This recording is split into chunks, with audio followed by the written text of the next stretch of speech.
ಕರ್ನಾಟಕ ಫಾರ್ಮರ್ಸ್ಗೂ ರೈತರಿಗೂ ಫಾರ್ಮ್ ಓನರ್ಸ್ಗೂ ಎಲ್ಲ ಓನರ್ಸ್ಗೂ ನಮಸ್ಕಾರ.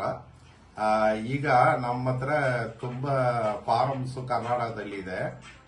ಬ್ಯಾಂಗ್ಳೂರು, ಮೈಸೂರು, ತುಮಕೂರು ಮತ್ತೆ ಶಿವಮೊಗ್ಗ ಎಲ್ಲ ಕಡೆನೂ ಕೆಲಸ ಇದೆ. ನಿಮಗೆ ತೋಟ ಕೆಲಸ ಇಲ್ಲಾಂದ್ರೆ ಗುರಿ ಕೆಲಸ, ಕೋಳಿ ಕೆಲಸ ನಿಮಗೆ ಮಾಡೋಕೆ ಇಂಟ್ರೆಸ್ಟ್ ಇದ್ರೆ ನಿಮಗೆ ಗೊತ್ತಾಗುತ್ತೆ ಅಂದ್ರೆ ನೀವು ನಮ್ಮನ್ನೇ ಕಾಂಟ್ಯಾಕ್ಟ್ ಮಾಡಿ. ಕರ್ನಾಟಕ ಫಾರ್ಮ್ ಓನರ್ ತುಂಬಾ ಕಷ್ಟದಲ್ಲಿದ್ದಾರೆ. ಜನ ಸಿಕ್ಕಲ್ಲ ಅಂದ್ರೆ ಅದಕ್ಕೆ ನೀವು ನಮ್ಮ ಕಂಪನಿಗೆ ಬರಬೇಕು. ನೀವು ನಿಮ್ಮನ್ನ ಫಾರ್ಮ್ ಅಲ್ಲಿ ನಾವು ಕೆಲಸಕ್ಕೆ ಬಿಡ್ತೀವಿ. ನಿಮಗೂ 18,000 ಮುಂದೆ 30,000 ಬರೆ ಸಂಬಳ ಸಿಕ್ಕಿದೆ. ಅದಕ್ಕೆ ನಾವು ರೆಡಿ ಇದೆ, ಓನರ್ಸ್ ರೆಡಿ ಇದ್ದಾರೆ. ನೀವು ಆರಾಮ್ಸೆ ಬರ್ಬೋದು, ನಮ್ಮ ಕಂಪನಿಯಲ್ಲಿ ಜಾಯಿನ್ ಮಾಡ್ಬೋದು. ಧನ್ಯವಾದಗಳು.